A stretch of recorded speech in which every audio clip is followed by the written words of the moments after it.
Here's the Phoenix Suns' journey into the NBA Finals, from DeAndre Ayton and Devin Booker's development to the impact of CP3 and Crowder. The Suns have gone from irrelevancy to potential championship glory in less than a year. But this video fully breaks down how Phoenix has developed into top contenders and if they'll win the franchise's first title of all time. Before I continue, around 80% of the people who watch this channel are not subscribed, so if you fall into that category, please subscribe. I'm trying to reach 100K by the end of the year. Also, leave a like on this video, it takes a few seconds and makes a huge difference. So, injuries made their path through the Western Conference convenient, but this journey goes back much further than just these playoffs. We'll get into their playoff run in the current core, but let's look at a brief history of the Suns' road back to legitimacy. The Suns were bottom feeders in the West for exactly a decade.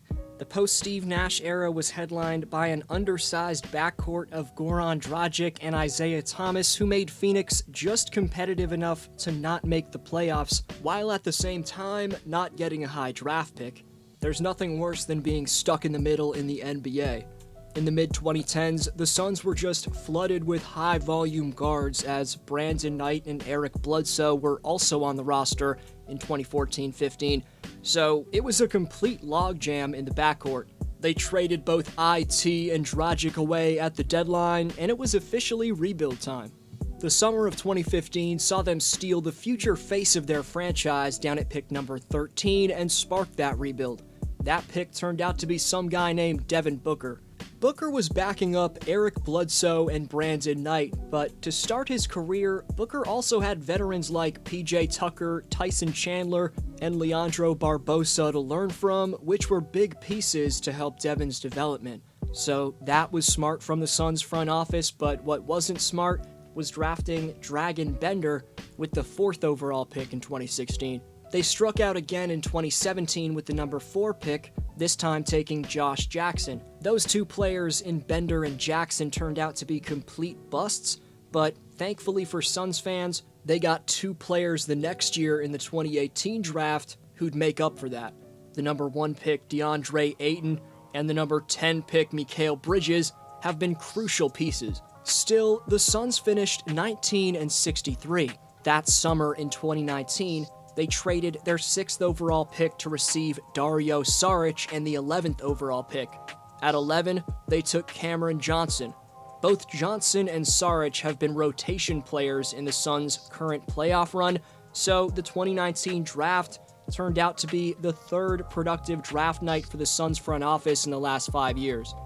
2019-20 really wasn't going too well. The Suns were well back of a playoff spot, but in the bubble they went 8-0 with Devin Booker averaging 30, but that wasn't enough to sneak into the playoffs, and 2020 didn't prove to be the Suns' year. But the 2020 championship-winning Lakers and the 2021 Phoenix Suns have some major similarities.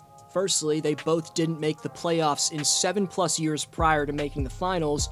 LA hadn't made the postseason since 2013, and Phoenix hadn't made it since 2010. Secondly, and more notably, to acquire the piece that put them over the top, both the Lakers and the Suns had to give up at least 3 players to receive that guy. LA gave up Josh Hart, Lonzo Ball, and Brandon Ingram to acquire Anthony Davis, while Phoenix gave up 4 players, 2 being starters, Ricky Rubio and Kelly Oubre Jr., to acquire Chris Paul. Considering Phoenix only had to give up a single future first-round pick to acquire CP3, and he's fueled them to a finals appearance, that trade was a big-time steal for Phoenix. The fans and media weren't the only ones who were wrong about Chris Paul's days as a star player being numbered. Organizations were proved to be wrong as well. His 2017 exit from the LA Clippers led to the franchise's first lottery appearance in 7 seasons. The Houston Rockets' 2019 trade of Paul for Westbrook, that set into motion a 2-year collapse that will require years of rebuilding. Oklahoma City's decision to trade Paul in November has achieved its intended effect for both sides. Paul's made the Suns West champs, while the Thunder ended up in the lottery. CP3 is making his first finals appearance of his career after eliminating the team he spent over half a decade with in the LA Clippers. It was so fitting how he closed out the Clippers at Staples Center. just an iconic 41-point performance. After the basketball gods held a curse over Chris for a decade and a half, this year he's getting every bit of luck possible. More on that later on. Meanwhile, Jay Crowder's making his second straight finals appearance and is proving to be one of the most underrated free agent signings of the 2020 offseason.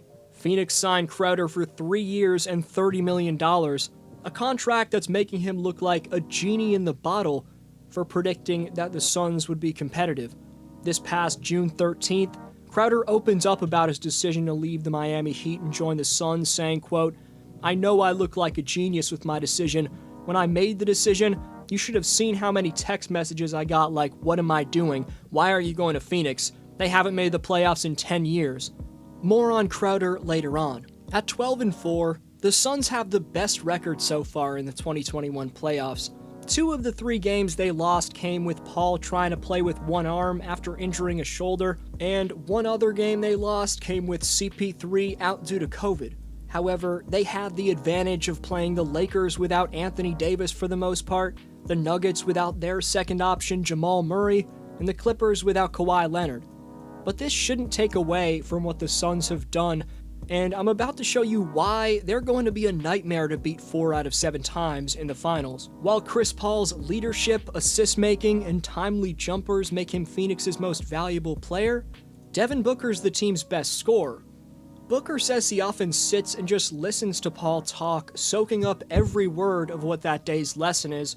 Booker said recently, quote, "You can ask anybody on this team, how has Chris developed your game? And everybody's going to have a lengthy answer because he cares. He cares about each and every individual, and he'll let you know when he sees something that can better you." Meanwhile, here's what DeAndre Ayton had to say about Chris Paul. Well, I love CP, man. Like I said, that's really the only teammate that really pushed me, like big bro type push, knowing what I got and that I never thought that I had. I think he was the best thing that happened to my career. D-Books finally reached the big stage after not making the playoffs for the first 5 years of his career, and he's thriving. Devin stayed loyal to the organization that drafted him, and they rewarded him by building the team around him. Drafting 3-and-D talents like Mikal Bridges and Cameron Johnson, they could have took Luka Doncic, but instead decided to take Mikal Bridges because he better complemented Booker. Then there's the dominant big man in the middle, DeAndre Ayton, and the free agency acquisitions of CP3 and Jay Crowder have perfectly complemented the now 24-year-old. The Suns, from top to bottom, were straight trash through the first 4 years of Booker's career. If you were watching, he was getting better all the time.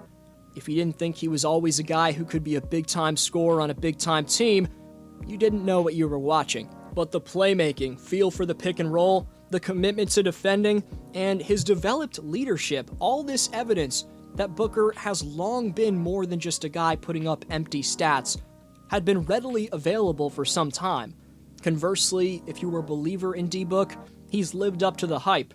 After scoring 47 in his Suns' first-round closeout game versus the Lakers, Booker put up 34 on the Nuggets in his second closeout game. He may have struggled with his efficiency in the series against LA, but for the playoffs overall, Booker's averaging 27 points, 7 rebounds, and 5 dimes per game on above-average shooting splits. He also dropped a 40-point triple-double in Game 1 of the West Finals, joining Jerry West, Charles Barkley, Westbrook, Doncic, Butler, Durant, and Oscar Robertson as the only players to ever do that. But without their offensive rebounding phenom DeAndre Ayton, the chiseled 22-year-old who owns the paint, the Suns wouldn't be in the finals. Ayton's shooting a league third-best 71% in his first postseason run, and averaged 18 and 14 in the conference finals, which was highlighted by Game 4 where he grabbed 22 rebounds. Booker and Ayton aren't the only ones who've taken their games to the next level this year. Small ball forward Mikal Bridges took a big leap in his third season. This season, only 13 players around the league made more field goals at a better percentage than Mikal did. Only 8 players made more three-pointers at a better percentage. No other player shot a better clip from the field and from deep. Bridges shot 76% at the rim, 51% from mid-range, 42.5% from 3, 65% on 2s, and his true shooting percentage was at 67%. That true shooting topped Amari Stoudemire for the highest percentage in franchise history back in 2008.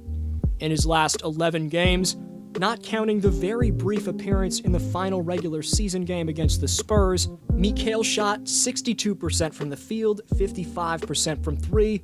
He made 2.6 treys and averaged 17 points along with 1.8 steals and 1.1 blocks. And for his development, Jay Crowder deserves a ton of credit. Way back on November 30th, GM James Jones said Crowder will show Mikal Bridges and Cam Johnson what it takes to play high-level basketball like the playoffs. Jones also said Jay's a guy who brings an intensity that'll set an example. Now we know why James Jones won Executive of the Year, because he was spot on with that analysis of Crowder. Jay's been a lockdown defender and the perfect mentor with his vocal leadership to Bridges and Johnson. So, will the Suns finish the job? Well, since the Phoenix Suns' inception back in 1968, the closest they've ever gotten to a title came in 1993. That's when Charles Barkley came up 2 wins short of beating Michael Jordan in the NBA Finals. 28 years later, and the Chris Paul, Devin Booker-led Suns have the franchise's best chance to capture its first ever title. At 36 years old, Chris Paul's longevity is extremely inspirational and impressive. Everyone loves to talk about LeBron's defiance of father time, and rightfully so, but Paul should be mentioned in the same breath when it comes to that. Over a decade and a half gone by, Paul still appears to be at his near peak, and he's an enormous part of the reason why the Suns are now just 4 wins away from their first world title in franchise history. With how he and Devin Booker can pick apart defenses in the pick and roll, combined with the beastly rebounding, inside scoring, and rim protection of DeAndre Ayton, anything can happen. Then, taking into account the elite 3 and D men on the wing, like Jay Crowder, Mikal Bridges, and Cam Johnson, this team's damn well rounded. Especially considering I've gone this entire video without mentioning another one of their high-volume shot creators in Cam Payne. He can get it done off the dribble too. Payne can slice through any defensive set he encounters by manufacturing buckets from nothing off the dribble. I remember when my Raptors just waived Payne early in the 2019-20 season. He barely played for the Suns last season, but 2021's been a coming out party as he's averaged 11 points. Everyone's hoping Giannis comes back for the Bucks, but him being out kind of opens up the door for CP3. Although I still believe there's a universe where the video I made about the Milwaukee Bucks winning the title is true. As I mentioned in that video, the Suns are the most dangerous matchup for the Bucks. Crowder locked up Giannis last year, and the 7-1 reach of Mikal Bridges could also be an issue for the Greek Freak. Don't forget, the Suns also have Torrey Craig on the wing, another solid defender. I'm not saying Giannis will get shut down because of those guys, but it'll be his toughest challenge yet by far. Offensively, the shot creation of Devin Booker displays flashes of Kobe Bryant, and his pure bucket-getting ability is a gift from God for Suns fans. D-Book's stone-cold ability to lock in and knock down daggers could be the driving factor for the Suns' first championship. It would be amazing to see CP3 get his first ring. Leave a thumbs up if I should make a prediction video for the NBA Finals, and will the Suns win the title in your opinion? Let me know in the comments section. This was Deep Flow. Have a great one, and I'll see you next video.